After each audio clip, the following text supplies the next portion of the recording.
About a year and a half ago, we received a call for a sick person. We were dispatched as a ladder truck running by ourselves. When we arrived on scene, it was a very large home in a very wealthy part of town. It was undergoing renovation. Our expectation, we were going to get somebody who was probably dehydrated and not feeling well. There were multiple crews of people working, and they casually pointed us in the direction of where we needed to go. They pointed down some stairs. Basements are rare in Houston, and we looked down at the bottom of the stairs and we immediately saw three people having seizures and vomiting all in a group at the bottom of the stairs. My captain, uh, Captain Combs, started to go down the stairs and immediately began coughing and choking and came back up. We ran and got our air packs and breathing apparatus, masked up, and three of us went down and carried these three men out. Immediately put them on oxygen and called for transport and called for advanced life support.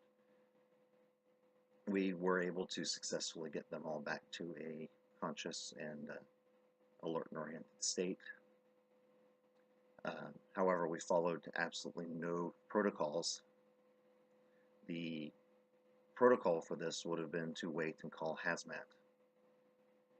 Due to the fact as we entered, it was an unknown substance. We didn't know if it was going to be something that was respiratory, skin, or absorbed through skin. We decided to take a chance though, and we figured that that's probably what saved these three painters' lives. The key factor was the immediate recognition by our officer that we had limited time to make a response. He was a paramedic, and in addition to being a ladder truck captain, and we basically reacted, protected our airways, and saved these men. The quick decision-making process that relied on not following protocols, but a recognition prime decision is what I believe led to the most positive outcome. I think the most important factor is having the authority to act. We have the responsibility in our role to act and to save others. However, having the authority at the edges of the organization to make snap decisions like that is exceedingly important. And to effectively make those decisions, you have to have people of good experience. In this event, it was like nothing we had dealt with.